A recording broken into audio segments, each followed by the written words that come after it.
Brandon Thurston from WrestleNomics is up next, and we're going to follow Brandon with John Pollock from Post Wrestling. Delivering on the returns, increasing our margins. Ratings go down the toilet if I'm not here. All I do is simply put the math in my favor. We agree that Brandon and John do good work. The reason is simple wrestling economics.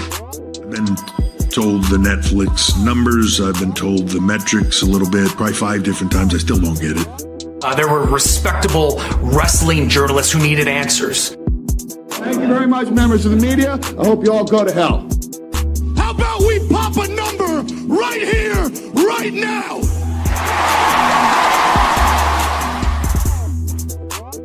All part of the show, man. And here we are, everybody. John Pollock, here from the home of the Toronto Tempo, joined by Buffalo's own Brandon Thurston, who is here with us. Brandon, how are you? I'm fine. I think it's 3-3 right now in Buffalo. Sabres versus Montreal Canadiens. Game, what is this? Game 6? No, 5. Yes, it's game 5. Still 3-3. All of Canada is rooting for you. Are they? Probably. At this point. The non-Quebec section of Canada? Probably. The non-Quebecois side. Okay. Well, are you optimistic? I heard the Sabres had quite a big week. They did? I mean, they seem to be on a bit of a roll right now. They seem to have some momentum going. They've lost 2 games as well as won 2 games. Oh, okay. Well, then I guess it wasn't that great a week. We fired our coach this week. Maple Leafs got rid of him. Yes. Oh. Craig Berube is gone. We've got the first overall pick. We've got our do they do a lottery, or is it just like you have to be the worst? It's a lottery at the end, so you can't just intentionally tank. And do you have tanking issues like the NBA does? Toronto doesn't have to worry about tanking issues. The fate takes care of that for us. We don't have to try, okay? It's Mother Nature will do its job come the spring. So the Toronto Maple Leafs were dead last in the NHL. They won a lottery, so they didn't have to be dead last.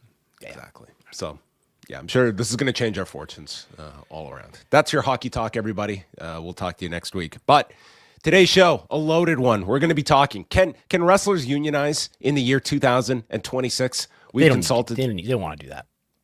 Well, if anyone is going to lead them to the promised land, it is the former Vinny Vegas, okay? He's going to take these talents to the land of Oz, okay? The land of unionization. Kevin Nash is now going to start the conversation.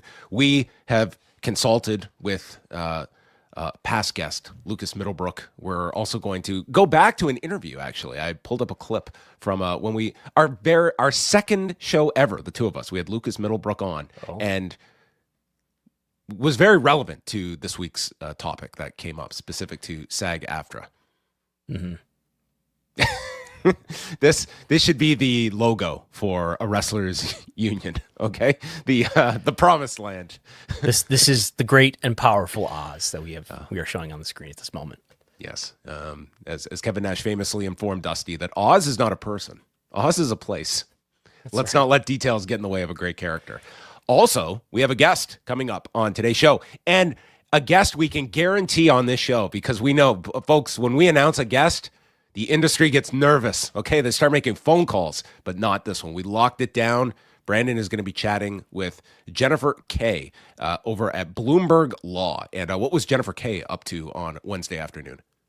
She attended the hearing in the Delaware Court of Chancery, the hearing on the plaintiff's motion for adverse inferences in the WWE merger lawsuit. Okay. Very exciting stuff to come. Get ready, folks, okay? No one needs to be turning on Impact, because we are going to be bringing you the goods in regards to the shareholder lawsuit and TKO's obsession with the Signal app. Can we get some clarity? And how many messages does Vince McMahon, he is identified as a prolific texter. What does that entail? We will get to the numbers of it all. But we are going to start off with an award that we might bring Brandon on at the end of every year for our year-end show. We're going to add a new category, and that is favorite lawsuit. And this one's going to be a contender. Okay, it's definitely not the Bubba Love Sponge lawsuit for me. No, that was worst of for last year. But this year, we have a pair of lawsuits to talk about. The first being that AEW is suing Triller TV, and then the much more salacious one where Triller TV is suing its own parent company. And leave it to Brandon to get all of the details on this. Let's go in order here, because we found out first about the AEW lawsuit against Triller TV, which can't come as a stunning surprise that there was fallout from this. Which is actually the later of the two lawsuits by a couple weeks. Right. So this one was filed, the AEW suit was filed at the end of April in Duval County. Yes. Home of the Jacksonville Jaguars. Of course, yes. Their preferred jurisdiction. Well, AEW is alleging that it is owed nearly $5 million in unpaid revenues that Triller TV has not compensated them for when it comes to pay-per-view sales and AEW Plus subscriptions. They are stating that AEW-related revenue was taken in by the parent company and used to fund other businesses, mainly this social media, this Triller app that they had been, that really never took off, but seemed to suction up a lot of resources. This is it right here. This is the Triller social media site that I've pulled up right now. Unbelievable. Can you describe what it looks like for the audio listeners? I don't know, but what you're looking at is in excess of 7 figures easily, maybe into the a blank white screen is what we get. Yeah, the viewers at home, I think, can appreciate this.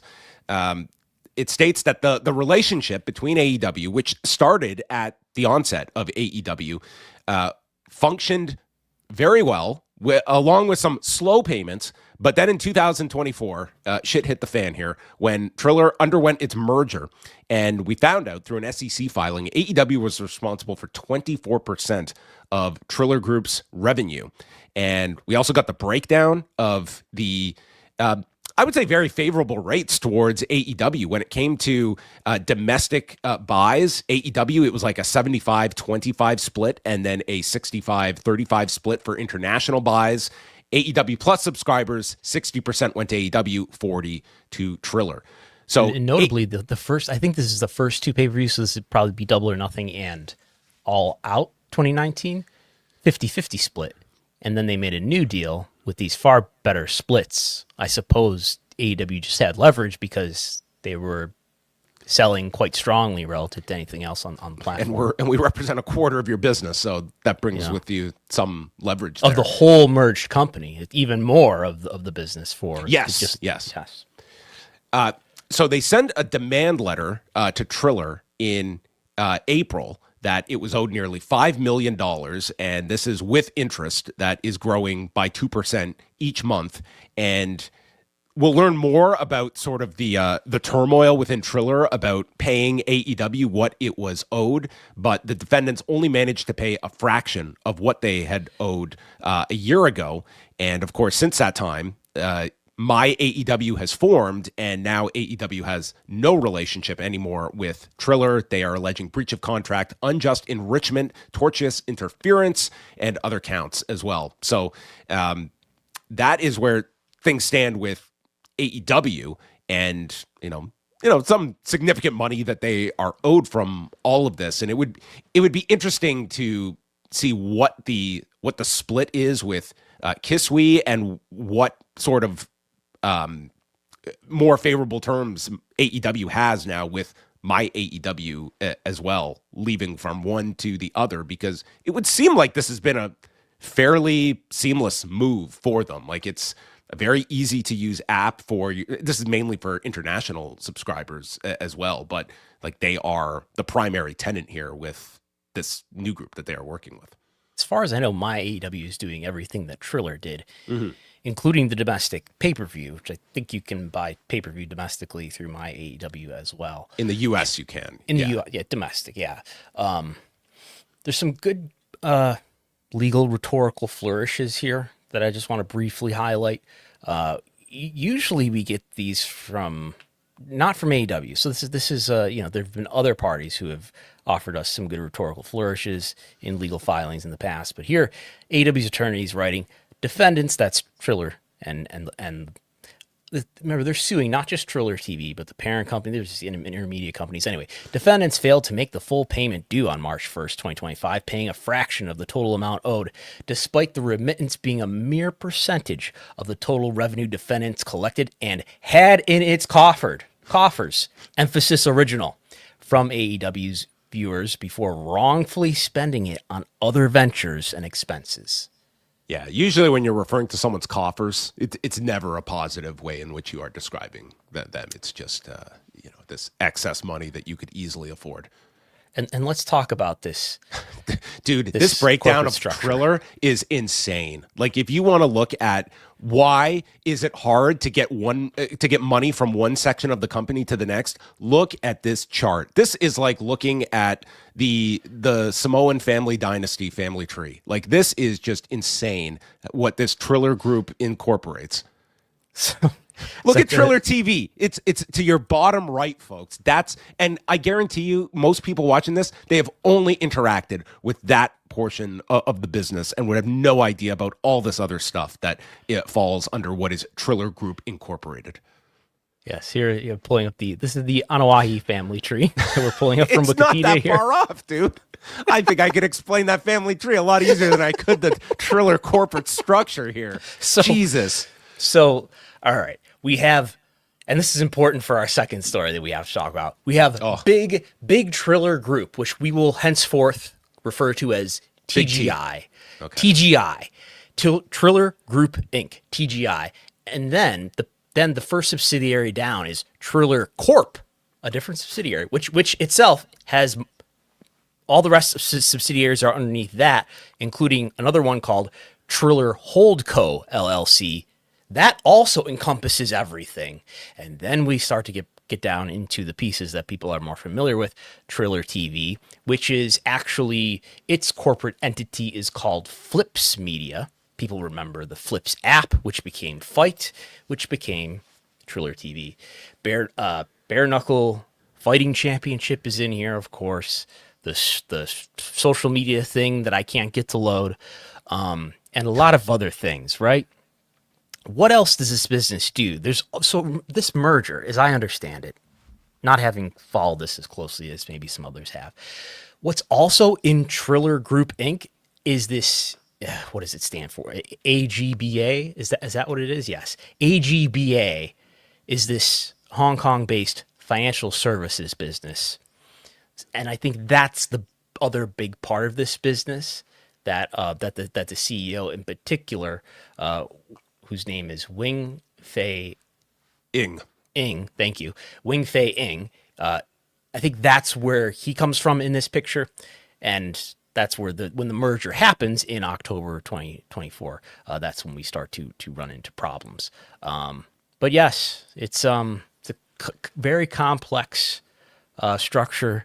There's a lot of brands and names in here, like, isn't Versus in here? Anyway, look, there's Triller Fight Club 2 LLC. There's Triller Fight Club LLC, Triller Legends LLC, Triad Combat LLC. Have you ever heard of these things? Triller Legends 2 LLC. We could go on and really zoom in. They might have more LLCs than they had employees. Yeah. Trueverse Inc., which is doing business as Amplify. Well, there's Trueverse.net that maybe we'll visit later. Amplify.ai, which is said to be a cross-platform conversational AI engine. I won't exhaust people further, but they don't own all of bare knuckle fighting. They own 38%, according to this chart. So, yeah, and of course, we have covered Triller's financial woes over the last year or so. They were delisted for a period of time, then they got back on the NASDAQ listing. They're trading at about a quarter per share at the moment. So they are not even at $1, which is, they're even lower. 22 cents is what they are trading at right now. After this stock, look at where this stock was at one point. This was like nearly a $25 stock at only a couple of years ago, pre-merger. So remember, Triller, the streaming service that was known as Fight, only joins this in October. So it's before this huge cliff falls off for whatever reason, where it was up at like $20 a share. Anyway, the Triller that we know, that history begins over here around $5 nonetheless. As you said, it's under a quarter as of close of the market on Friday. So let's go into this separate lawsuit because it gives us a lot more in terms of the internal struggle that Triller TV is undergoing. So Triller TV is suing its parent company, TGI, Triller Group Incorporated. It includes that there were unrealized sales talks with Fubo and ignored communications involving executives that stalled the ability for Triller TV to pay AEW and, in effect, losing its biggest client. They are asking the Delaware Chancery Court to appoint its executives as the streamer's board of directors so that it can explore either a sale or enter into bankruptcy. Essentially, what you're getting here is that Triller TV, they are handcuffed in what their options are. They need to make some type of move or they're just going to be insolvent, and they don't have that power, and that's what they are seeking from the court to allow them to be able to do. Now, which Triller is important when we think about like what people I and myself have discussed in the last year or so since we started to realize that Triller was under some very serious financial trouble. The notion that this Triller TV business makes sense. It's just a revenue sharing model with maybe expenses that are manageable, right? Operating a streaming service. Okay, as long as they sell the business, this should make sense. But as we'll discuss here, it appears they have explored that, but just don't have cooperation from their parent company to engage in such a transaction. So, due to a lack of communication with Triller Group CEO Wing Fei Ying, Triller TV had to go and secure hard money loans at these exorbitant interest rates. To get a loan of $1.475 million, they had to take on $600,000 in interest, which tells you what their leverage position is. AEW, in January of 2025, was seeking $1.5 million that they were owed in overdue payments to be paid by the end of the month, and then another $1.5 million by the end of February. So Triller TV was under the gun at the beginning of 2025 or risking losing AEW. So time was of the essence.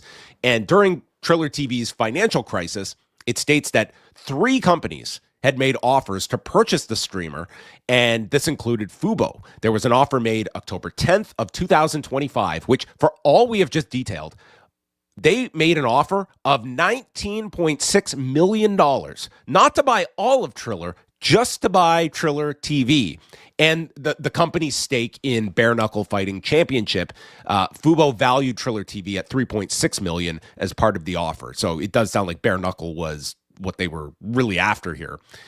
Ing allegedly rejected Fubo's offer because Triller would never consider selling a single share of BKFC for anything less than $12 per share. Fubo TV valued the BKFC shares at 1/4 of that at $3 per share. So that was a source of frustration.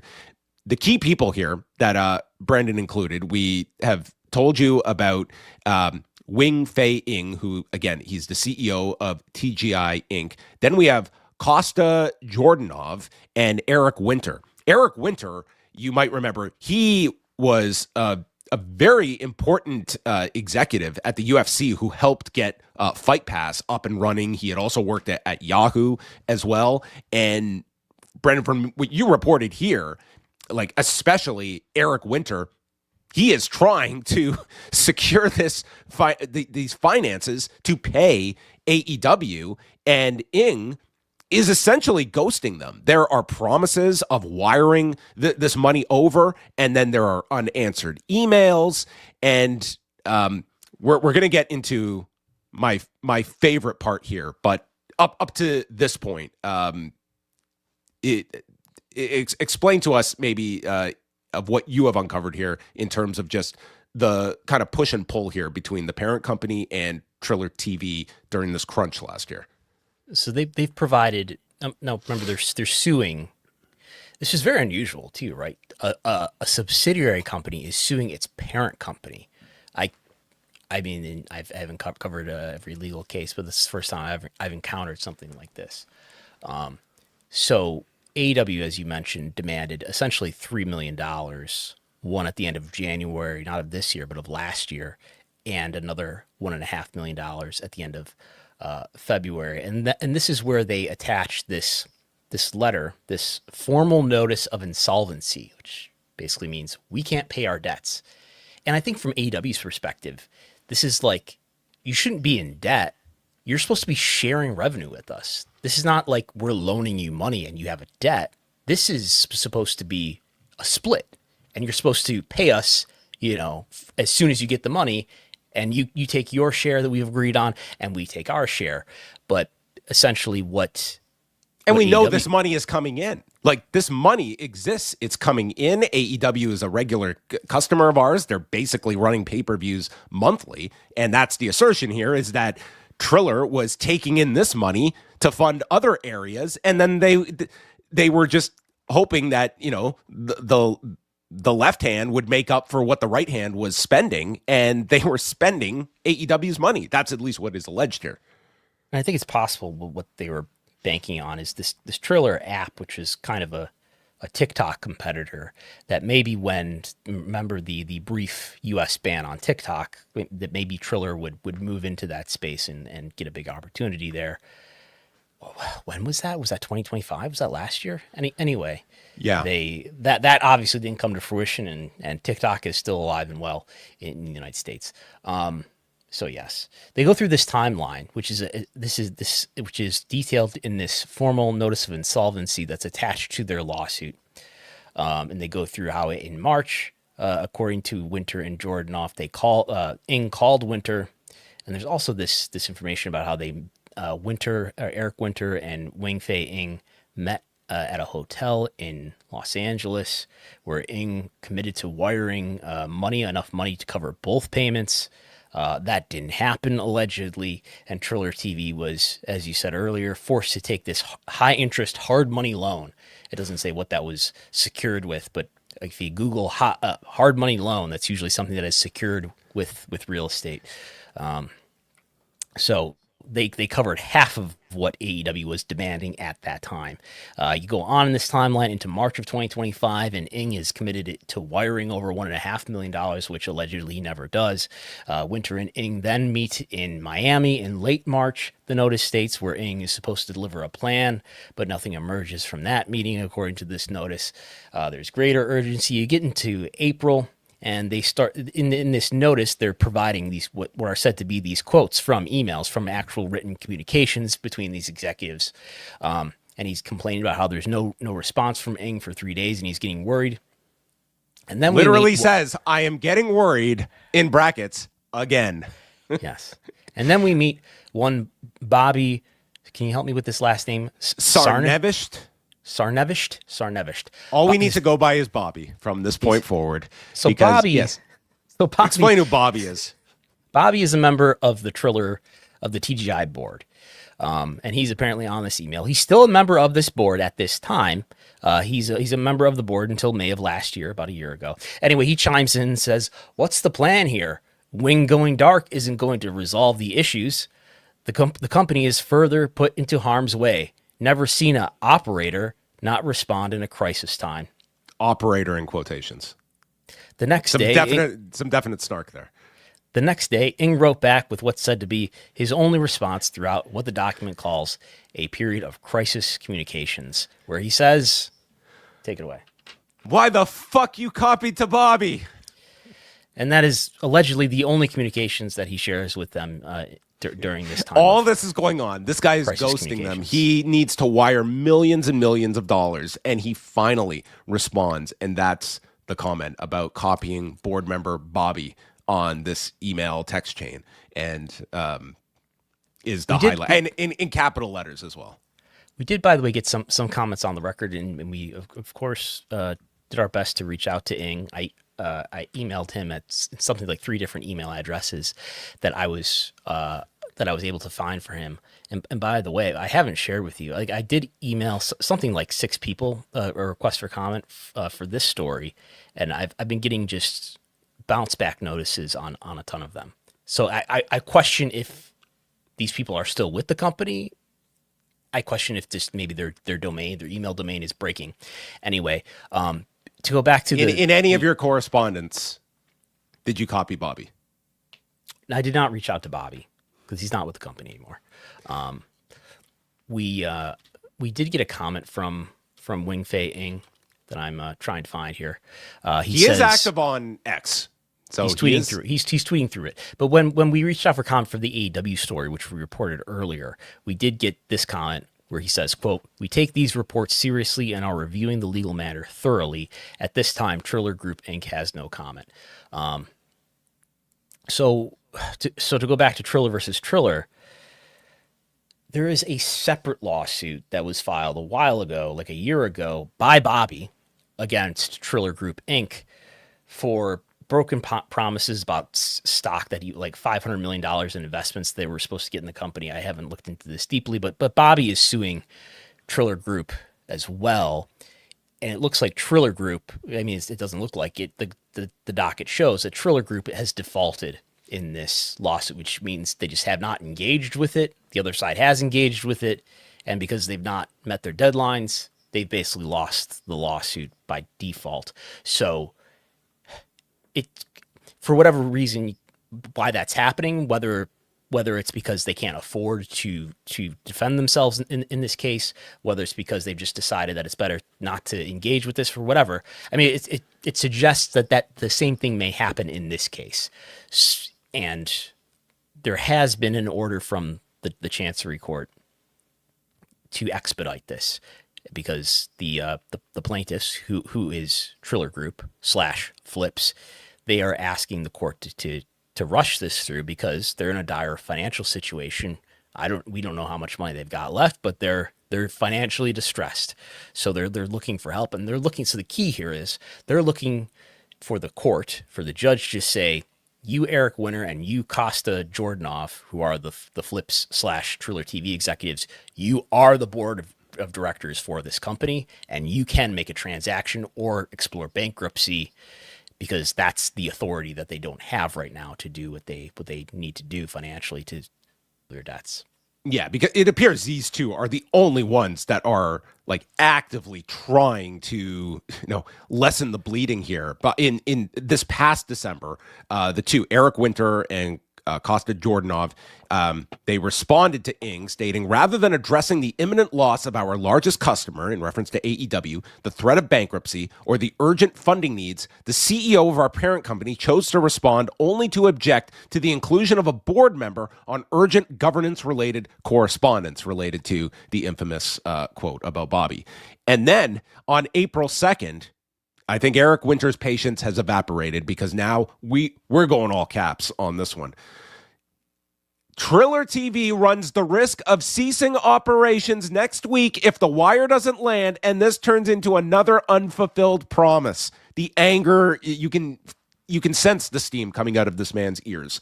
And of course, they lose AEW and their biggest client as a result of this. No, remember, this is a year ago. What is unfortunate here is saying this, and that they actually do lose them about a year. Oh, I'm sorry. April 2nd was 2025 that they had sent this. So this notice was sent in December of last year, chronicling the trailing months. Yes. So yes, we know that Bobby is no longer a board member with the company. He has a separate lawsuit going on. Costa Jordanov is, what is his role at this point, if he has one? His title is CEO. Okay. I don't think there's much communication directly attributed to him in this notice, but he is on the side of Eric Winter here, apparently. It also adds that the notice says there were also active discussions with certain other parties, including TNA's parent company, Anthem Sports, as well as Source Digital, which is in conjunction with Bare Knuckle, something called Offspin Ventures, Midas Atlantic, and Critical Point. Obviously, the one that stands out there is Anthem. I would think like your best case scenario, if you are what exists of like Eric Winter and the staff at Triller TV, is that you are granted the ability to either file for bankruptcy or orchestrate a sale. And we know that Fubo was making a very healthy offer to them. Now, it seemed like bare knuckle was very key to that, which gets tangled up in the weeds because that's a separate part of the company. But what is Triller TV's value when they have lost AEW as well on top of it, which would be outperforming any of their other existing clients that they still have under that roof? And what's disclosed here in these filings, too, is that Triller was Fight, as it was known at the time, was acquired by Triller. Now, this is before the merger that comes a few years later, but was acquired by Triller in July 2021 for $51 million, it says. And here we have, offers being put out there by Fubo for 3.6, another offer from this cybersecurity company for 3.5. So, we're talking a very small fraction of what it was originally bought for, what it was last bought for in 2021. So I'm sure we will be following this case, but it seems like it is a total mess. And, for something that, for a wrestling consumer, like Triller TV has sort of been at the forefront when it comes to, non-WWE, streaming pay-per-views. And it's been a great asset for a lot of independent companies. It's certainly, the company that is most impacted based on the outcome here would be Game Changer Wrestling, that has, a very big deal with Triller TV. And, Brett Lauderdale responded to Brandon's story and kind of went through, he's optimistic and hopeful of some kind of peaceful resolution at the end of this, because this will be a real anchor to GCW if this blows up and Triller TV ceases to exist or is riddled with so much debt that it cannot pay a GCW. Like, they have put all their eggs in that basket, going from a pay-per-view model to the streaming model now that they have with Triller TV. And we've seen a wide variety of responses from partners or former partners of Triller. Some independent promoters who gave us some very colorful comments, if you recall, who are very unhappy with Triller for back payments. We know too that there have been some staff who have exited. When I tried to email Adam Bigwood, who was the chief content officer for Triller TV, his email sent me back an automatic response saying he no longer works for Triller TV. I was told separately that he left the company on April 30th.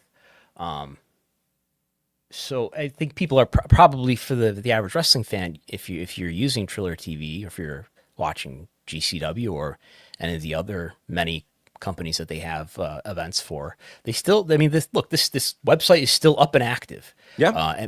And we did get a comment from a spokesperson for Flips Media, which is Triller TV, who said Triller TV continues to operate its global operations for its millions of registered users, leveraging hundreds of licensed publishing partners across a variety of live and on-demand sporting events. Triller TV intends to provide the greatest content for users, no differently than it has the past 11 years. So it exists, and it's still going. I've heard good things about the reliability of the technologies that they use. Is it going to survive forever? I think they may need this lawsuit to work out for them. They may need the Delaware Chancery Court to give them the ability to transact to salvage this company. But it is still alive and well. I'll go to it right now. I've continued to visit it, and there's no sign that this website is falling apart. It's still working well, and there's still tons of live events that they have scheduled for live streaming. Everything from soccer to sumo to deathmatch wrestling. That's right. GCW has shows on here this coming weekend. So yeah, they're moving ahead with all of their events. Like if you're just interfacing with the streaming component, like you would have no idea the peril behind the scenes, because it's still operating. It ran like WrestleMania weekend with all of the shows and such. Let's move focus now over to the WWE shareholders lawsuit, because attorneys for Vince McMahon and WWE were in court on Wednesday, and this pertained to the text communications with among those in TKO and involving Vince McMahon, what has been deleted, and defenses by Vince McMahon and WWE for their conduct when it comes to holding on to communications as it relates to the sale and otherwise. And why don't you tell us a little bit about what went down in court, and then we'll get to your interview. So this was a hearing that was scheduled. I was aware that it was happening, but the way like court hearings work is you often don't find out about what happened if you only have access to the docket until days or maybe even weeks later, because it's not like it automatically triggers something on the docket. Sometimes there is what's called a minute order, and there's a real short, or the judge rules from the bench. So it could have been the case that the judge, Vice Chancellor J. Travis Lasser, could have made a ruling from the bench as he listened to the hearing or at the end of the hearing. So I didn't know how long it was going to take before we heard about this, but then Bloomberg Law did cover this, and the byline on the article that reported on this is from Jennifer Kay. So I said, we've got to call her up and get her to tell us about this. The outcome is that the judge did not make a decision, which suggests there may be an opinion coming. So the judge may write maybe a lengthy opinion about this. What's at stake here? Motion for adverse inferences. This is about the deleted communications or the signal communications that were auto-deleted. We don't know what they are, so we can't evaluate what they are. There's also some handwritten notes that Vince said that he trashed. All these things could lead to the judge deciding, yes, we're going to make adverse inferences. We're going to assume that whatever was lost here was not in your favor. That's what's being considered here. Should we do that or not? And fortunately, Jennifer Kay was there and reported on it. Should we play that segment? Yes. Now? Yes. Let's hear now from Why don't you tell Jennifer us, Kay. How the hearing went and what did Vice Chancellor J. Travis Lasser decide? What is he considering in this? This is a hearing for on the motion for adverse inferences. Right. So what the judge is being asked to decide is to find that the WWE and Vince McMahon have been deleting or not providing all the evidence that's been requested of them ahead of trial.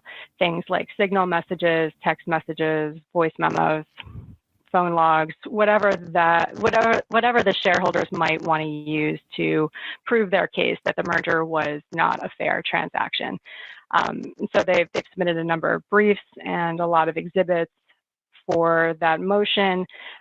Wednesday's hearing was to kind of talk to the judge one-on-one, give him the opportunity to ask questions of both sides about their arguments and the exhibits and the evidence that they are submitting. He didn't decide anything at Wednesday's hearing. He heard arguments. He made a real point, though, of noting to the attorneys that he is reading every single thing that they are submitting. He was referring to text chains in some of the exhibits that were submitted, saying, look, this text chain over here, it seems to show that maybe there's another conversation that's been deleted and that might be important and relevant, but this text chain over here, it doesn't seem to say that. So what do you want me to do in that situation? He also has been reading the deposition transcripts, and it was kind of funny at one point. They are riveting, but what's really funny is that the judge noted, hey, one of Vince McMahon's attorneys has been rolling his eyes in the deposition, and that is something that under the court's newly posted guidelines on civility is kind of a no-no. So that attorney wasn't actually in the courtroom, but one of his colleagues was. And so Judge Lasser took the opportunity to say, hey, could you tell your guy he's got to watch his facial expressions? He can't do that. He's not new here. He knows better. So that appears in the transcript, right? They're not actually seeing video, but they're seeing. I recall reading this where somebody's, they're having the attorneys are having a back and forth about demeanor. Right, and there's those depositions can get a little contentious depending on what's being discussed. So it's just, it was funny to me because I've been covering this court a few years now. It's definitely become a place that has become a little less civil among the attorneys from the plaintiff side, the shareholder side versus the defense attorneys, the corporate, the attorneys representing the big corporations. You may be following some of the back and forth. It has to do a lot with how the court has regarded people who are billionaires and how much control they're allowed to have over their companies and whether minority shareholders have been getting too much power. Vice Chancellor Laster is one of the judges who's been accused of tilting the balance of power too far in favor of minority shareholders. He is he's been told on occasion to stay in his own lane. He's not interested in staying in his own lane most of the time. So I don't know. That was just one of those things that I noticed because I'm in the courtroom a lot. The attorneys did not seem. The attorneys seemed a little embarrassed to have the judge calling them out for their eye rolling, and maybe that won't be happening going forward. And I know most of the decisions so far in this case have been short. I think what they call minute orders, right? And mostly there's been litigation over how much discovery has to be handed over and things like that. And this has mostly gone in the plaintiff's favor so far. So I mean, is there anything else that happened in the hearing? And by the way, how long was this hearing? Was this like a half hour? No, this hearing, most hearings are booked for about 90 minutes in the Chancery Court. And this one went a little bit over, which is kind of average for these kinds of hearings. Both sides like to take their full allotment of time to kind of lay out their arguments and provide, exhibits physically to the court for the judge to look at. I'm sorry, I just forgot the rest of your question. Is there anything else? Is there anything in the judge's demeanor that would tell you sort of where he's leaning as far as does he buy the defense of why these messages are not available? He didn't reveal any thoughts either way. I would say he did ask both sides kind of a version of, you've got evidence that shows this argument, but then you've got something contradictory, and what would you like me to do with that? So he has a lot to go through, and he has a lot of arguments to think through, and that's why he is going to be issuing, I think, a written opinion instead of just ruling from the bench. It sounded like, the WWE and Vince McMahon really made a point of stating how many documents they had provided already. It was something like 22,000 text messages, that there were lots of communications that were very candid across multiple platforms. They made a point of saying, look, Nick Khan, he likes to do things in person. He likes to do things the old-fashioned way over the phone. So there's a lot of phone logs, a lot of conversations that were happening, but maybe you're not going to see a text message or a signal message about that because it was happening in person. So they made a strong argument for there not being any glaring gap in communications, but the shareholders saying, look, no, you had this information. You knew that you had signal on the phone and that the messages were being deleted. You can see where Vince McMahon and Nick Khan were turning their settings on and off as to auto delete. You were saying you didn't have any signal messages, but then like a couple months later, you came back and said that you did actually have some. So it'll be interesting to see where the judge comes down. He has leveled sanctions against other high profile litigants in the past for deleting their personal emails related to a case. That would make it harder. If Vince McMahon and WWE get sanctioned, it's going to be harder for them at trial to make their case. They'll have a higher bar to clear to prove that they weren't manipulating the merger. So we'll just have to wait to see what the judge says. And if, let's say, the judge decides that there are going to be adverse inferences, which would mean, right, that any of this evidence that is missing, then the judge will decide that he's going to assume that this missing evidence would have been in favor of the plaintiffs. Is that correct? Right. So what he could do, what the shareholders have asked him to do is to basically automatically assume that certain things will be true at trial unless the WWE executives can prove with very strong evidence otherwise. And those assumptions would be something like Vince McMahon made decisions about the merger because Ari Emanuel promised him he could keep his job, or to protect him from legal problems that he was facing, or that McMahon was personally benefiting from the merger in some way. There's a whole list of things that the shareholders want the court to say, look, we're going to automatically assume that's true, but it all depends on how the judge looks at the evidence in front of him. And this is set to go to trial June 8th and 12th. My travel plans have been reserved. Is this definitely going to trial? Is there, let's say if the defendants get an unfavorable ruling here, does that apply a lot of pressure for them to settle before this gets to trial, or maybe in the midst of trial? I mean, one has to assume that they have been in settlement negotiations already and throughout litigation. That's usually something that the judge has advised the parties at some point early in the game. Look, you really should get a mediator. You should be talking back and forth to see what it would take to settle this thing. Some cases settle on the eve of trial.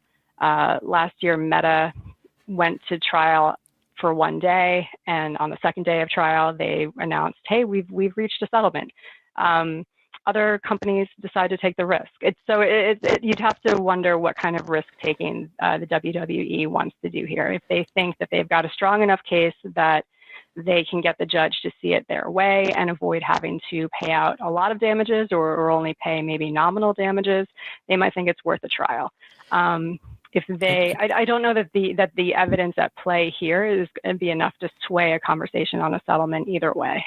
And one complexity here, after talking to some other people who have legal knowledge, is that what makes this especially complicated is there are two sets of defendants. There is the Vince McMahon set by himself. He has his own counsel. And then there's what we were calling the D&O defendants, the director and officer defendants, who are Nick Khan, Paul Levesque, George Barrios, and Michelle Wilson. And would you agree that makes this more difficult to settle because there are two sets of defendants? If you're Vince McMahon and you don't want to go to trial, he very well could just settle it by himself without taking the rest of the directors and officers with him. So yes, in one way, yes, it is harder because you have two sets of lawyers to contend with and two sets of parties. But if when they're not in lockstep, that's when you see maybe one party agreeing to bow out of litigation through a settlement. In this case, I think they are working pretty closely together. Yeah. And so this is a $21 billion merger. This is the merger deal that made TKO and combined WWE and UFC. They announced it right in their press release as $21 billion. So my understanding is what the plaintiffs are assessing here is that if they can convince the judge, and by the way, this is it's a bench trial, right? That's what Chancery Court even means. I'm sure you know best. Yeah, Chancery Court. It's not like what you see on Law and Order. It's you'll walk in and the judge gets to ask questions of the witnesses himself. He'll do it throughout the trial. He can ask the attorneys questions, but yeah, he can directly interrogate the defendants. He can stop, the testimony part way and say, "Wait, what did you just say?" So there's no opening statements. Those are done in the briefs ahead of trial. Trial is really you come in and they just start testimony right away, and you go. This will be 4 full days of testimony, and then in probably 4 to 6 weeks, we'll end up with closing arguments where just the attorneys come back to kind of rehash their case and try to make one more plea to the judge to see things their way. So this trial is set for June 8th to June 12th. It's not like there's going to be a verdict at the end of this. No, at the end of that window. No, we'll be lucky to say they come back and later in probably September. This is the June trial. They generally take the month of August off. Say they come back for closing arguments in September. Maybe you'll get a ruling by the end of the year. It's usually somewhere around 90 days after the post-trial arguments that you see in opinion. Mm-hmm. Do you have a sense? I think there's something on the docket about witnesses or something due about that. Is it likely that the likes of Vince McMahon and Nick Khan are going to testify in this trial? I would think so. Usually about a week before trial, you see a document called your joint pretrial stipulation, and that will list the witnesses that both sides are expecting to call, either in person. Sometimes they will just play a deposition video. Obviously, a lot of the witnesses who come through Chancery Court are your big high-profile CEOs, so sometimes scheduling doesn't always work out. But I, in this case, if their personal behavior is at question, I might expect to see them on the stand. And to go back to this is a $21 billion merger. So my assumption is that the plaintiffs are viewing this as, if we can just show that this deal should have been a few percent greater than 21 billion. I mean, we could be talking about hundreds of millions, maybe even more than $1 billion in damages. Am I in the right neighborhood there? You got me on the numbers. I know there's a document somewhere in there where the shareholders are estimating the damages. I think it's well north of 100 million. But yeah, that is one of the things that the judge will have to decide. He will have to decide, one, was this merger fair? Was the transaction fairly considered? And if not, who acted unfairly? And then at that point, what is it worth to the shareholders? How should they be compensated for this transaction that diluted their stock? Yeah. And then let's say there is a judgment that results in damages being awarded to shareholders. Let's say it's millions, hundreds of millions of dollars, whatever it is.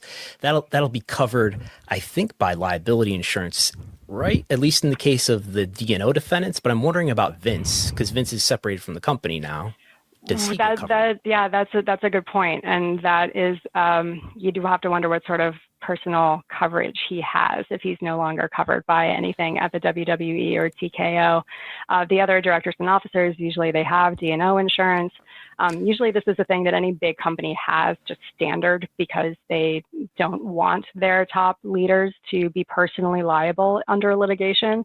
But yeah, that's a good question about Vince McMahon. You'd have to wonder what sort of the company, right? Like he came back formally in January 2023, and he put himself back on the board. Like, does he get to be indemnified or covered by their liability insurance because he was there then, or he's out now though? Yeah, you have to look at their policy and see what it says. That's a good question. The insurance question is something I've covered only like in a different trial where that's come up, where it seems like your directors and officers don't have coverage, and that would leave them personally liable for shareholder claims. But in that case, it looks like the company has just decided to proceed as though it's going to pay for whatever damages come out of trial. That's a company that's a Bluebell ice cream case, and it looks like the company kind of took the idea that it can just risk going to trial and getting a judgment its way. They seem to think it was worth it, and that they would just pay out of pocket for anything that came up in terms of damages. And maybe Vince McMahon, he's a pretty wealthy guy as far as I know, so maybe he's made the same calculation, or maybe he has a deal with TKO or WWE to cover his expenses. It all depends on how he's paying for the litigation now, and what the terms of their insurance policy actually are. Yeah, he liquidated something like well over $1 billion in stock over the last few years. So I think he's well financed. Yeah. He can handle it. Yeah. So I guess just last thing, is there anything like particularly unique or interesting that you've found about this case in covering it so far? Well, I think there's the one aspect we haven't touched on is the sexual misconduct allegations that Vince McMahon has faced. That has been a pretty key part of the case in some ways. It's not the main root of the claims here, but it was part of the conversation in which pension fund was going to lead the litigation. You might remember that there were multiple shareholder lawsuits and a bit of a competition as to see who was going to lead it.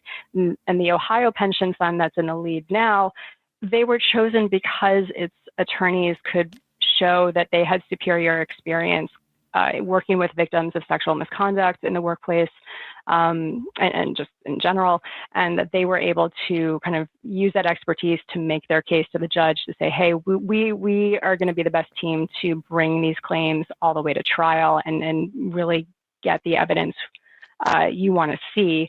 And the judge, when he chose them, really cited that. He really said, look, you guys have the best experience for the kinds of misconduct claims that are, circling around this lawsuit.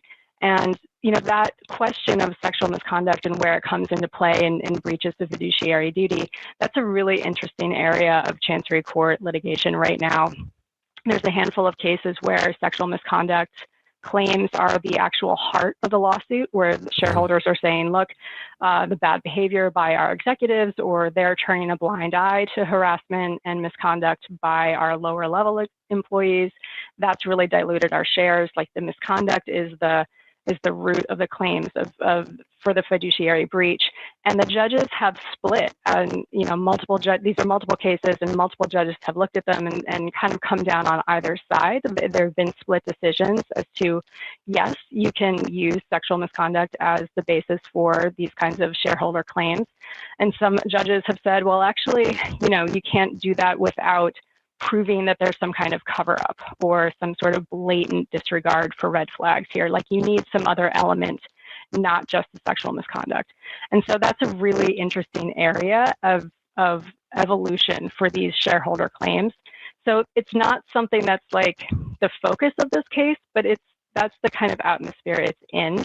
And so because the judge made a point of selecting a team with attorneys who had experience handling sexual misconduct claims, it'll be interesting to see how he chooses to question those claims, or how he might bring them up during testimony at trial.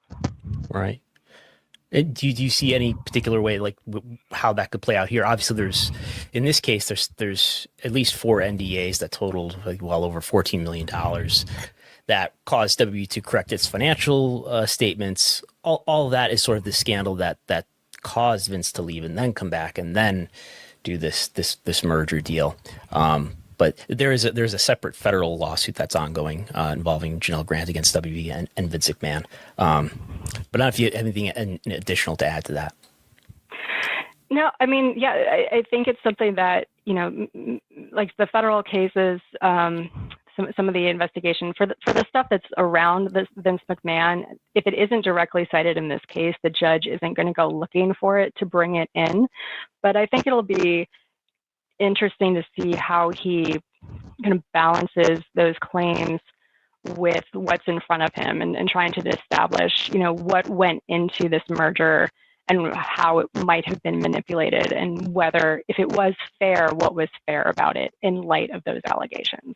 Yeah, and one thing we've seen in the deposition is discussion about whether, and there are these voice memos where Ari Emanuel is leaving this voice message for Vince, where he's alluding to indemnifying him and alluding to this connection that he has to the Latham Watkins firm, and talking about how the Latham Watkins attorneys, or the DOJ attorneys at SDNY, who are investigating him for potential crimes. He was never charged, but they're all former Latham Watkins. It's sounding like he has connections to ease his possible criminal exposure.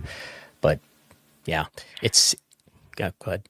No, I think it'll be, that might be something that Vince McMahon has to talk about when he's on the stand.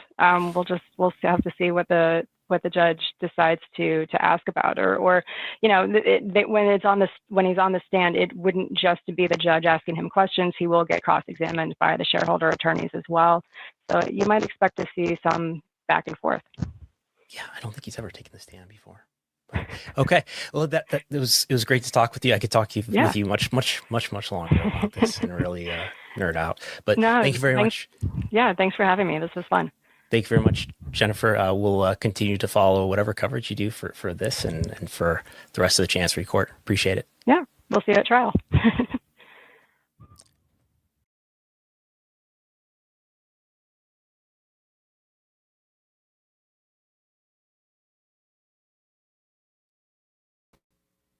All right. We're back. There you go. That was Jennifer Kay speaking with Brandon Thurston. And that was a really interesting discussion about a lot. To kind of summarize here, the trial is still scheduled for June the 8th. It would go through June the 12th, pending any settlement between now and then, which Jennifer did bring up the recent Facebook case where everybody convened there in town, and then a day after the first day in trial, they reached a settlement. So I think that would just be your luck, Brandon. And am I right that Vince McMahon has never taken the stand at a trial? Obviously, he's been deposed. He's been deposed in this case. Yeah. In his criminal trial, which he was proudly acquitted in '94, he did not take the stand. Nope. Correct? Nope. Yeah. No. So yeah, that would be.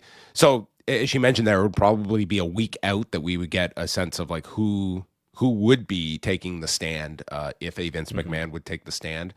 Very interesting question too about if this were to go to trial, it favors for the shareholders and what Vince McMahon's personal exposure, if any, could be revealed there as well, and how that would attach. It's an open question, but a really interesting one as well.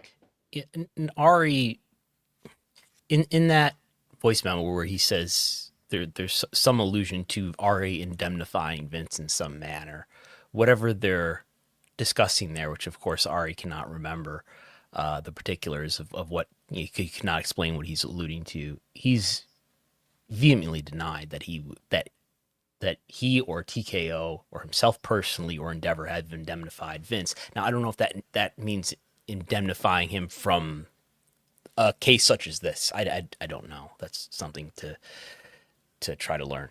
I didn't know that the judge can ask the witness questions. Mm-hmm. Yeah, and as she noted in the interview, Travis Laster is not interested in staying in his lane. He's ready to veer into traffic. Okay, he's ready. So yes, I know we have many more things to cover. But would you? We discussed doing this at one point. Would you like to read from the transcripts for this moment where there's some attorney back and forth about eye rolling?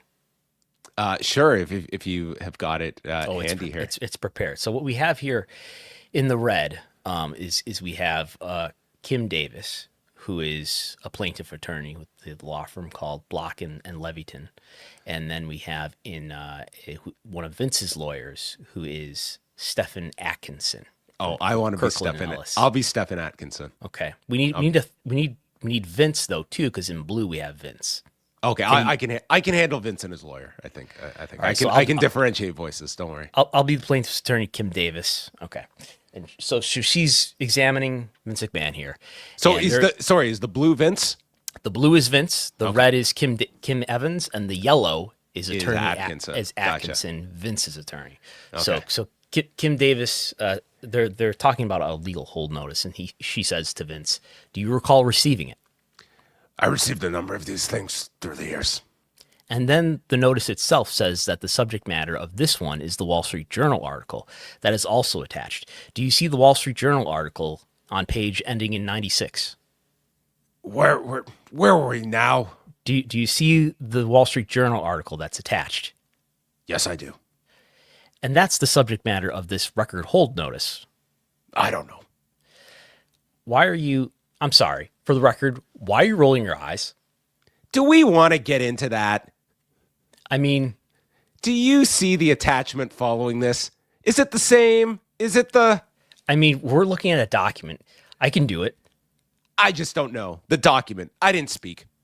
I can do without the facial expressions, and I'm just pointing it out for the record that I've given you a little leeway about them for the last however long, and I'm tired of it. So if we can just... You want to have a conversation about why I rolled my eyes at this line of questioning in front of the witness, or are you just making a show? No, I'm asking you to, restrain yourself. So I'll explain. These last few questions, and by the way, it's after 8 o'clock with an 80-year-old witness, and you are asking... And Vince says, I object. Yeah, he should object. I'm only 76.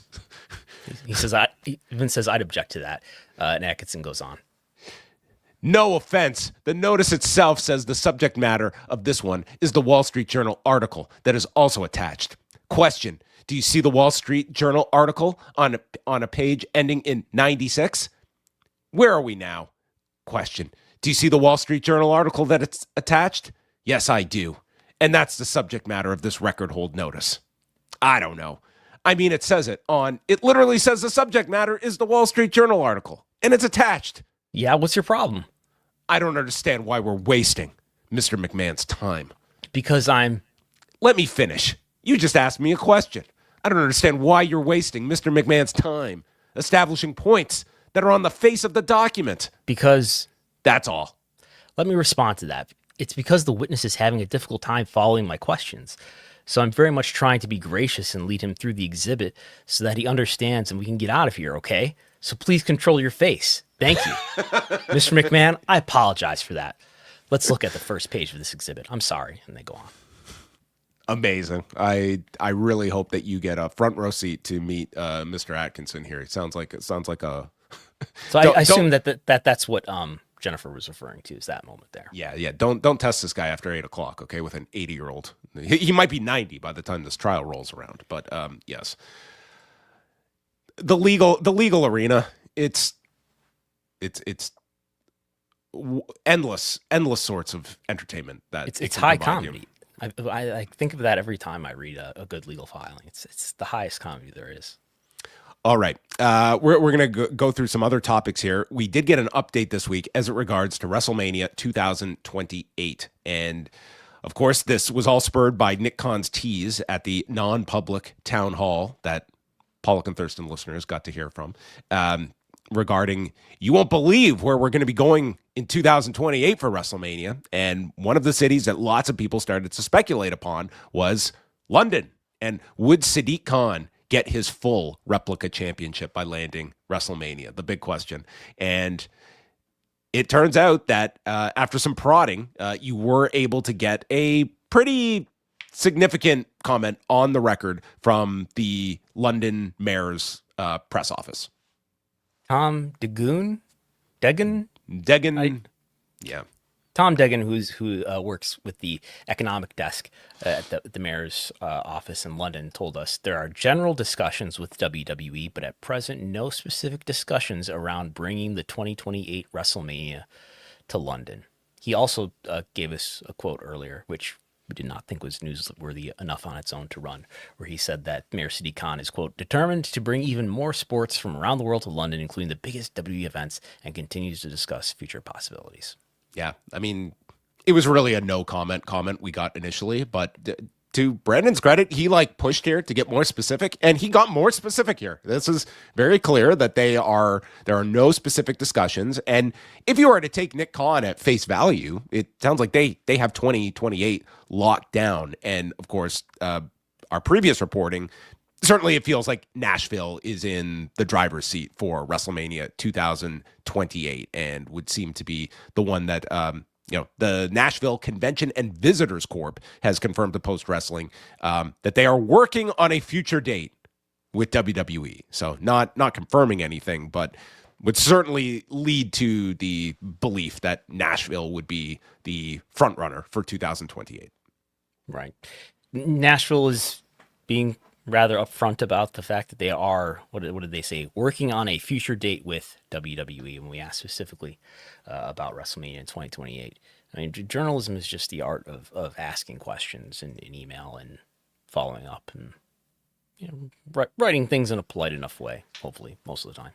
Though I heard a great interview with Jamel Hill this week, and her advice being that these young journalists, they're emailing people. Call them. Make people uncomfortable. They're more likely to say the truth when you are confronting them. Didn't I send you something like that on Langus the other day? Yes. You and I have had this discussion, the power of the phone call. All right, let's move on to unionization in professional wrestling. This is the topic that, this is like a presidential cycle. Every 4 years, this topic comes up, and usually people are left disappointed afterward. And I can't say it's going to be any different this time around, but it is that time of the year where we discuss this topic. And, it's kind of a series of issues that have kind of come to the forefront. Kevin Nash just vocalized what I think a lot of people have, you put two and two together. This makes a whole lot of sense for talent of the amount of revenue that is coming in. And over this past month, Brandon, you were able to get the exact percentage breakdown in 2022 of what talent were being paid. And that works out to 15% of revenue. That was in 2022. Since then, the company's revenues have increased. This is just WWE. 35% their revenues have increased. Last year, WWE bringing in just over $1.7 billion. We have all the issues that went down in Las Vegas when it came to talent safety, treatment at the Hall of Fame. Then we go into all the post-WrestleMania cuts, restructuring of contracts. We're going to Saudi Arabia at a time that, it was a recent war zone not too long ago. And on top of all of this is the push for the Ali American Boxing Revival Act as well, to essentially put boxing under the same auspices that it runs the UFC and the WWE. So Kevin Nash had theorized that WWE talent should start to look at something like SAG-AFTRA. And his contention was that you can't have it both ways. You can't be giving your executives these huge increases where, like, Ari Emanuel's incentive package for 2025 totals out to $69+ million. And from there, you see and Ari Emanuel, it's a 272% increase over 2024. Mark Shapiro, a 33% increase, a 304% increase for Nick Khan. So you see the picture here. And then at the same time, going to talent and cut it and asking them to renegotiate at smaller amounts as well. And that's his argument. And it brought me back to an interview we did with Lucas Middlebrook. So I'm just going to play this clip. It's about 2 minutes, but it was us talking. This is in 2023 about what would be the two scenarios for talent specific to those of WWE to form a union and what they would have to do. And it is actually relevant to the SAG-AFTRA discussion point. Really, there's two ways that a group could become unionized. I mean, there's more than two ways, but there's two ways for purposes of this discussion. And that is either an established union wants to organize you. Right. So you have a union, just the Teamsters, right? Because everyone knows the Teamsters, right? So they want to organize WWE entertainers. Well, they have resources, they have organizers, and they know what they're doing. And then they would seek to collect authorization cards and organize from an established standpoint. Could something like SAG-AFTRA even be something like that? Absolutely. Right. If they were so willing and wanted to organize this group, absolutely. They could come in, collect authorization cards. And the benefit of that is that you've got the infrastructure already in place, right? And so you may not need individuals from those respective organizations at the outset, the entertainers, the fighters, to put their names out there. And the second way is to do it organically, like a grassroots union organizing effort where you literally create the union from the ground up, right? You create the name. You create an online presence. You file the requisite paperwork with the Department of Labor, and you literally you either pass the hat in order to get funds to pay lawyers or whatever it need to be in order to collect the cards, file with the NLRB, or you get funding. You get funding from somewhere. With professional athlete unions. And WWE, there's notoriety. So there's a licensing arm that in the future could go along with that. So it's possible that an upstart union for either of these entities could get funding on the front end because an investor may see a licensing options on the back end. But, with that said, you can form this from the ground up and you get potentially as little as 3 willing to serve as interim officers or executive board members in order to make decisions. You start collecting authorization cards, which are one-page cards. And like I said, once you get enough, the bare minimum is 30% of the roster, you can file with the NLRB. And then, you're going to get into an argument over employee status and things like that. If you prevail there, then you have an election.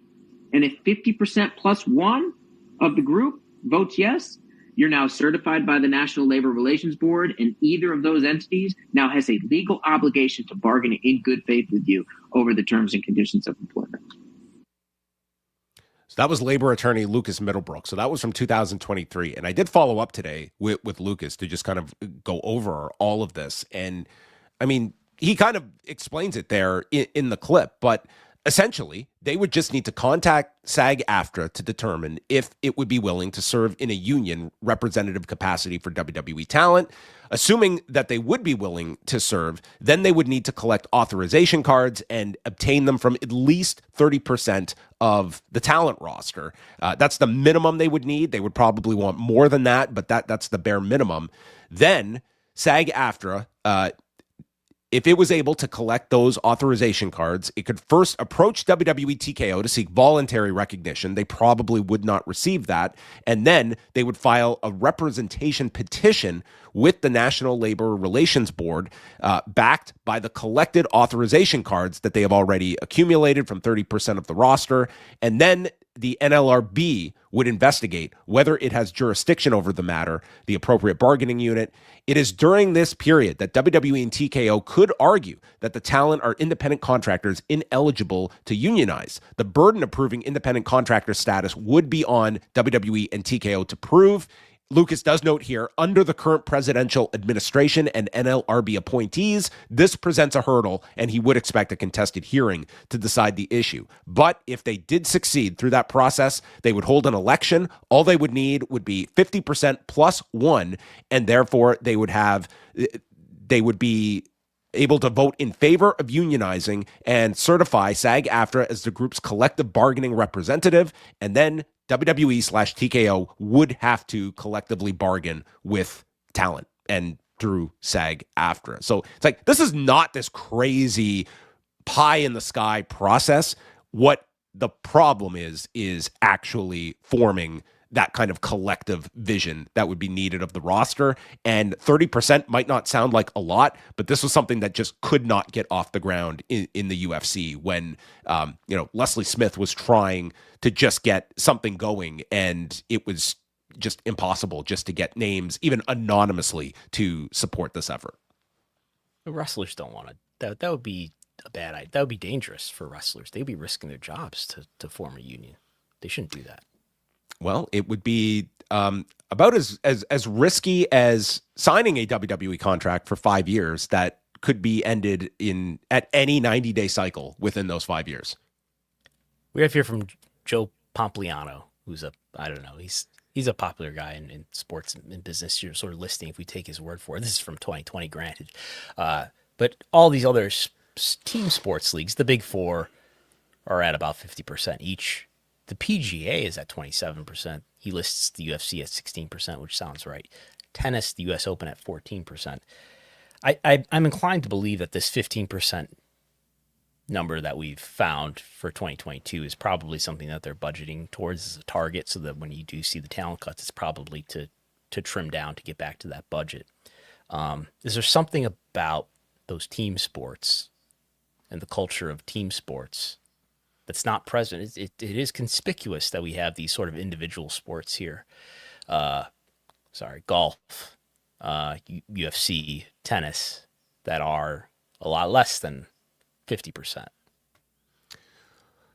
Like in terms of like actually like just coming together to like form a type of union, I don't know what it is necessarily about these team sports, because yes, pro wrestling is sort of individualized, but not in the same way I would say golf and tennis are. Like, this is still like a locker room that is much closer to like a team environment than you would see in some of these other quote unquote individualized sports. So I don't know. I just think there's generally I think there's a lack of faith in your fellow wrestlers, that a lot of them will talk the talk, but you're going to be the guy that sticks his neck out and will be the outlier that is not going to want to rock the boat. And when it comes to decision time, many others are going to fall in line. I think there's still the belief, and I think it's even tougher in WWE now, because even if you're low on the main roster, you're making great money. You should be making a lot more money, but you're making more money than ever because AEW is bidding for talent, and that's run the price up for talent. So you should be satisfied with that. Well, it would make no sense then that a talent is faced with the prospect of cutting your pay in half and being willing to take that. That tells me like there is still that fear that is baked in. And when you look at just the ability to collectively bargain, like we are not talking about, like, forget these 48, 49% of revenue. We're probably talking about WWE at best, they are at 15% right now. And that is without any right to any media rights deals, any of these sponsorship deals as well. Like several percentage points would be really significant. And the ones that are the most underpaid are the guys at the top of this, like the real difference makers that are the poster boys for these sponsorship deals, that are the key revenue drivers. Like they would be the most underpaid of everybody on the roster. Let's do some math. If they're getting 15% of the revenue right now, and let's say their absolute ceiling, if they were to be like the NFL or the NBA or the NHL, would be 50%. What's 50 divided by 15? 3.3. That maybe you have enough ceiling there, perhaps, arguably, to triple your pay, or at least double it. But maybe they just don't want. Maybe they put these guys. Maybe they just do it for the love of the game, for the love of pro wrestling. They're not in it for the money. Why can't these executives do it just for the love of the deal? For like, isn't this a rush to just? Well, the board of directors has an independent compensation committee. Okay, it's totally out of their hands. The independent compensation committee, which is made up of their friends, comes in and says, you guys do such an excellent job. There's a sophisticated formula that's involved where they have to hit certain benchmarks, and they've just done an outstanding job. So it's out of their hands that they got their pay tripled.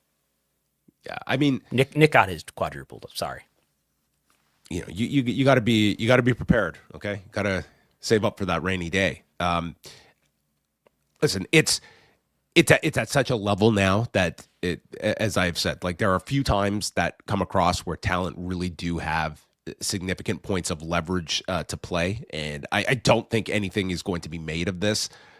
I was curious, I don't think WWE talent is necessarily looking for an overhaul of everything here. But I think like base level stuff, like, hey, WrestleMania week, we want to have like suitable protection so that we're not being like harassed by fans, just like basic levels of, a lockdown hotel, for instance. But I mean, it's been a month since WrestleMania. Like, we have not heard a peep about any of that. And like, it's typical that, people will be upset in the moment, but then they move on and it's just business as usual. And like, here we are still in a state where like, these are performers that are paying for their road expenses. And these are all things that I think it would benefit greatly for those that want to make some kind of legacy for a generation to come. But it's who has the ability to pull the trigger on this? Besides, put the executives aside, who are obviously opposed to it. Who has the ability? Who has the power? This would take all your top guys before a trip to Saudi Arabia, before a WrestleMania, of like your 8 to 10 top performers, essentially stating like, who are in WWE: Roman Reigns, Cody Rhodes, CM Punk, whoever else you want to put in that category, like all of your key people. If this is going to happen in any realistic manner, it's up to those people. Yeah. Like I'm a broken record. I've said this before, but the time was March of 2020. Okay, you want to do this SmackDown in an empty arena, and we're in a pandemic right now where the CDC is telling us not to even leave our homes at this moment, and you want us to travel so that we're just stranded in Riyadh for 24 hours. So that we can maintain these television contracts that we don't share in. And oh, by the way, a portion of us are going to get cut after this because this is because of a loss of like house show revenue. This is going, like, to me, that was what is our incentive to go to work here as a collective? And that did not happen. But WWE did not miss any of its media rights revenue that was due. And that was very key to the performers that they had, that they would not have been able to fulfill that contract without those performers. At the risk of harming our access to interview WWE talent, if you had the opportunity to interview, I'm speaking generally, to interview Roman Reigns or Cody Rhodes or CM Punk, is it a fair question to ask them would you support a union, or like, what are your thoughts about that? And sort of explain a bit of what we've just talked about. I think it's a fair question. I think of, risking their job. You're going to get them fired. What are you doing? The fact that you are even discussing of them being too concerned to answer a question like that, throwing them, like, what does that tell you just in a nutshell right there about, like, you are independent contractors in a fair and balanced way. This company works for you. Okay. Like in the definition of an independent, like, we are beyond like whatever factored test you want to go through. It's not like every box is going to be checked that labels them independent contractors over employees. I've done the exercise, and it's a preponderance. It's most of them. It's the majority. It is the majority at this point, and I think that many are. I think in some ways WWE is the most difficult one because it's the difference of, living very, very, having very good paying jobs versus the idea of great paying jobs that they should be getting. And do you want to rock the boat when it's not like you are, this is just part of the business that they have been brought up in. And these are advancements in the business that they watched in the 80s and 90s. It's way better than before. It's very easy to talk yourself out of this and wanting to go to war with a TKO that, they are not incentivized in any way to do business any differently. But part of it is we can push as far as we want. We can literally sit down and say, we want to pay you half of what we assigned on an agreement. We want to pay you half of what we promised you. And talent will go for it. Like, why not say 75%? Why not say, hey, back in the day when, we wouldn't pay guys for television job or to be on television because that's the value. You're on our television. Like, how far can you go? Where, at what point do talent say, hey, we are being taken advantage of. We are due road expenses. We are due 0.5% of the next media rights deal. Your talent is worth 0.5% of this deal. Are we at least not worth that? Nope, apparently not. If you really love wrestling enough, I as an indie wrestler, there was this mentality, right? Like, if you love wrestling enough, you don't do it for the money. You shouldn't be worried about pay. Well, then I would say I don't love wrestling. I love making a living. That's kind of cool. I think it's pretty cool that I can pay off my house and that I could retire at 45. I think that's pretty cool. How about that love of the business? Try getting a real job where you work as an executive. Well, if I go work for a company that's got 1.7 billion coming in, that would be the comparison. I remember when he was in AEW, of course. Well, it wasn't. Didn't Cody Rhodes have some comments about I remember the guys like George Barrios getting off the plane, sort of. He's making allusions to the fact that executives would take credit for the success of WWE at the time, and this was juxtaposed with whatever AEW was doing at the time. And is it not all the more that the case now in WWE? What are you talking about? You saying this is? Are you saying that these compensation packages are inflated? And what about those TV deals that are so lucrative and they got nice increases on?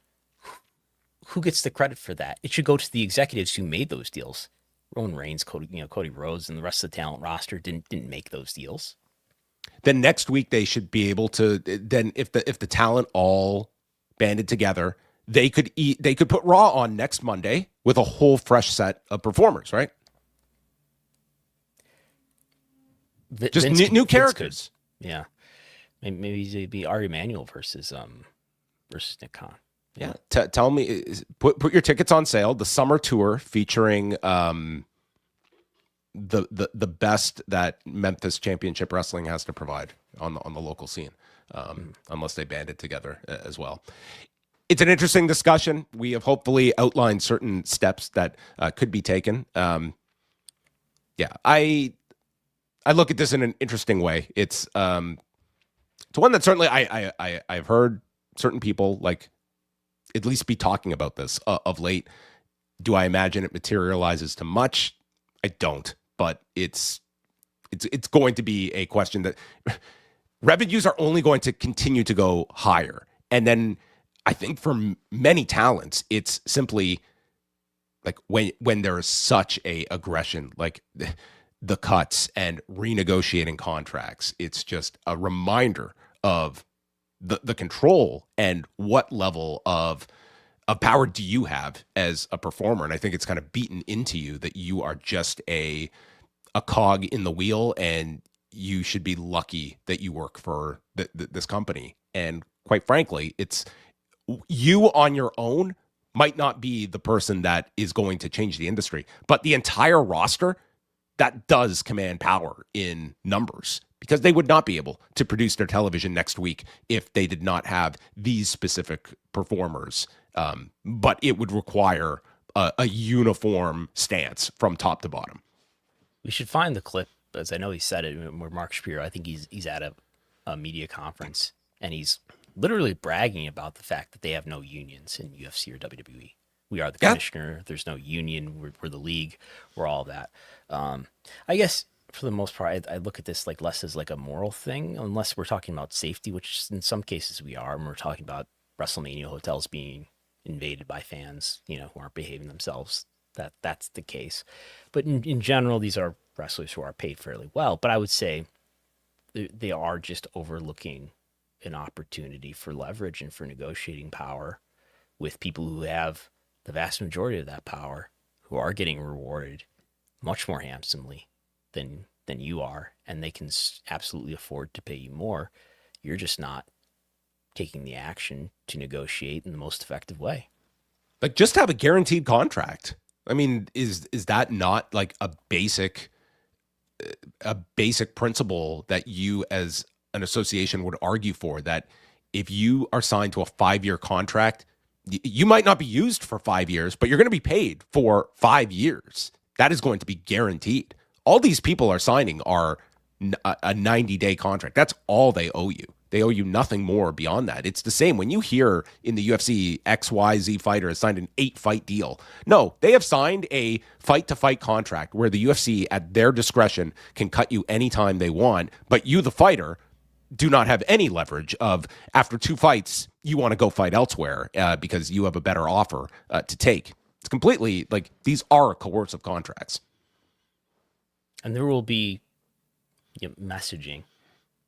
Can you imagine?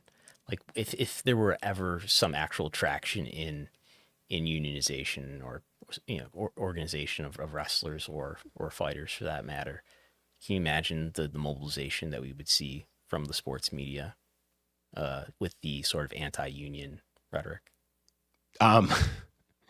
Yeah, I think from like the athlete side, I think it would be like there would be a lot of people in the corner of wrestlers that would be like, it's about time. Like, these are the people that deserve more than anyone. When you look at sports of what you are doing to your body, like outside of UFC, I mean, it's like and football, of course, but that I think a very basic template could be made of just a lot of like just simple protections in place that it would not take moving heaven and earth. It would not require paying 50% of revenues to talent. It would be very small, but it's going to require them to push for it. No one's going to just offer you this. It does come down to the talent, and TKO realizes like this is our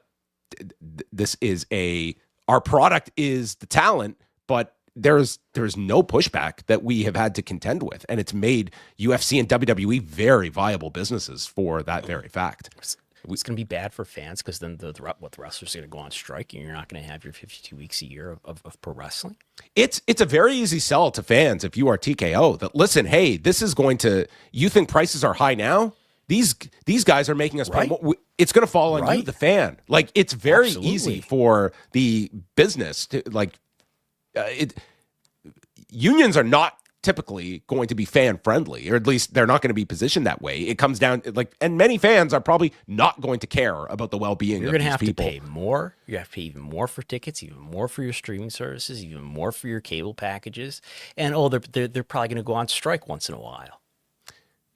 well, that they could also reduce their margins. I mean, but that's, did I say that out loud? I don't think you're allowed to say that out loud. That would be the ultimate sin, right? You don't, they have to make this amount year over year. You're gonna be sued in a shareholder lawsuit for that comment.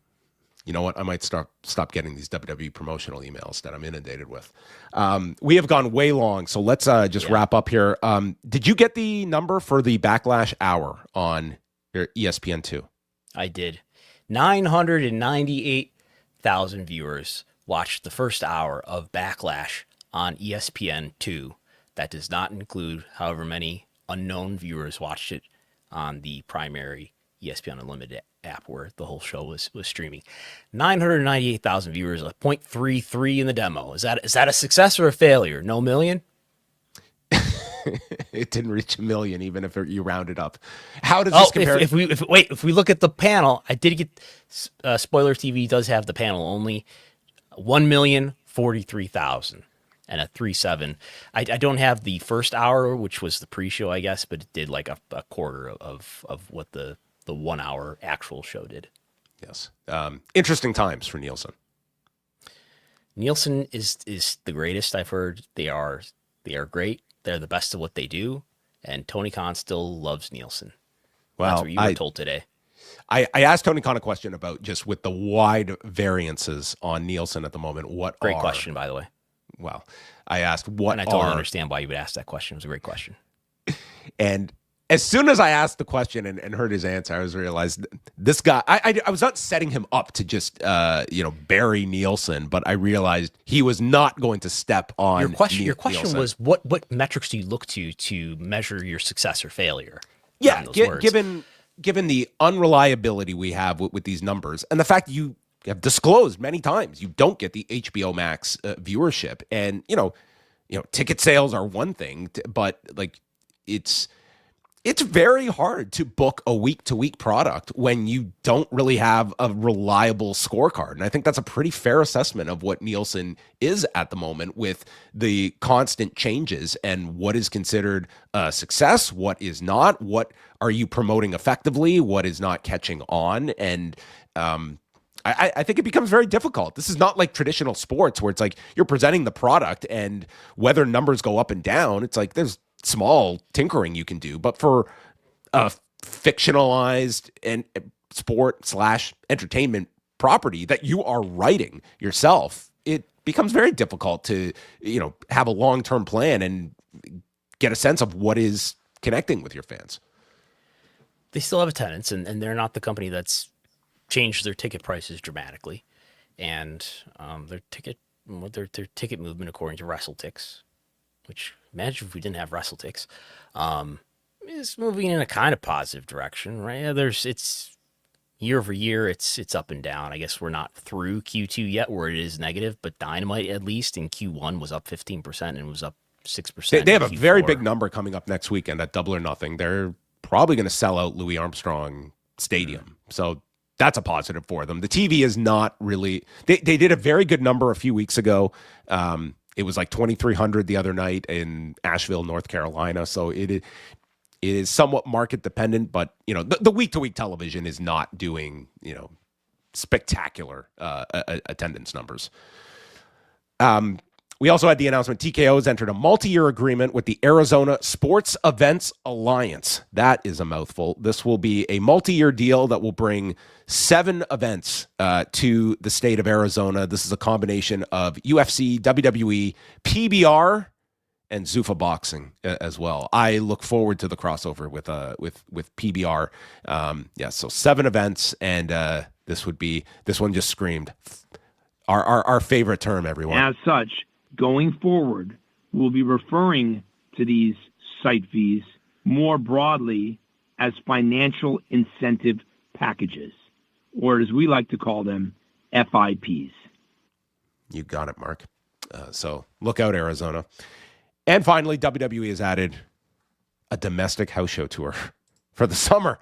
The summer tour has been announced, Brandon. We're going to run house shows in places such as Las Cruces, New Mexico, Albuquerque, Allentown, Pennsylvania, Stockton, California, Bakersfield, Springfield, Illinois, Fairfax, Virginia, Manchester, New Hampshire, Savannah, Georgia, and Charleston, South Carolina. We're actually getting house shows in the United States. These are smaller markets. These are all fairly small markets, right? These are like C, D yes, markets. These are not, with all due respect, these are not your A towns. And I am not even saying that as a pejorative. They literally had a lawsuit where they classified A, B, C towns. And these would be B to C's. I would categorize these as. Yeah. So there you have it. Will be interesting to see what like the pricing is. Like, are these just going to be? Are these almost like an answer to some of the feeling like we have created this idea was like eliminating house shows, eliminating the expenses of house shows, but also that creates the higher demand for the shows that we are running. But is this kind of an admission that, number one, we want to hit smaller towns, B, we want our talent to work a bit more, potentially. Mm-hmm. I mean, there's probably several factors behind this decision, because alone, this is not going to be some like gigantic money-making tour that they do, but we'll be interested to see like what the performance is for, it's been several years where this is basically a touring television production and they're going to try live events. Yeah. I believe Jason and I did an article a few months ago for Post, right, where we were counting up the house shows or something like that as part of it. In let's say 2025, I can count. It's largely and we're talking about domestic too, mm-hmm. right? There's the holiday tour, which was itself 7 shows. There's Australia, UK, there's Europe, okay, and then there is this house show in Edinburgh, Texas, Corpus Christi. And that's it. So there was, outside of the holiday tour, I can see 2 domestic house shows that they did last year. Well, Cody Rhodes got his wish. More camaraderie on the road. That's right.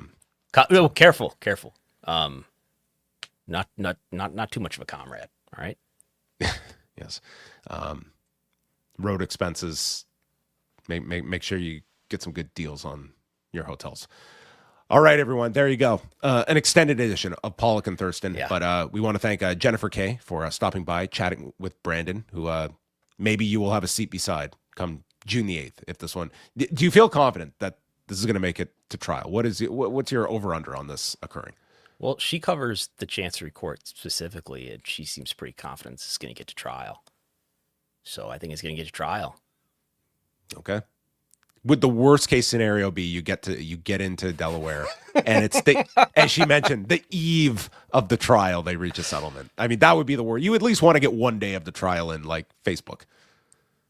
Yeah, that would be the worst case scenario. Yes. Okay. Will Vince McMahon take the stand? Just to troll me. Yeah. Yes. Well, Brandon Thurston will be there. Everyone, we might have to do daily shows if Brandon is there. The Delaware specialty, Pollock and Thurston. We'll discuss. What else is there to do in Delaware when court is not in session? All right, everyone. That's going to wrap it up. As always, you can support postwrestlingcafe.com. I will be back on Friday evening with Neil Flanagan. I have to, Way is on vacation, so that means I got to go through 3 hours of SmackDown. And then this weekend, I will be doing a show on the cafe after the Ronda Rousey, Gina Carano card on Netflix. It is Netflix's first MMA card, and they have disclosed they are paying over 50% to its fighters. They are the tab on fighters for this card is dangerous. Enormous. Yes, that's dangerous. They are paying a lot of high-priced fighters on this card, and of course, Patreon.com/WrestleNomics to support all of Brandon's great work that you can check out on a near daily basis, and there will be plenty of coverage coming as we get the countdown to Delaware begins. Okay, we're under a month away. Yes, and if you want to support independent media, it's pretty important to support independent media with your direct dollars if you can. So you should support Post Wrestling and WrestleNomics if you can afford to. A few dollars a month. That's it. Okay, we're not asking for our compensation packages. Much more limited. Okay, everyone, have a good evening. We'll speak with you next Thursday.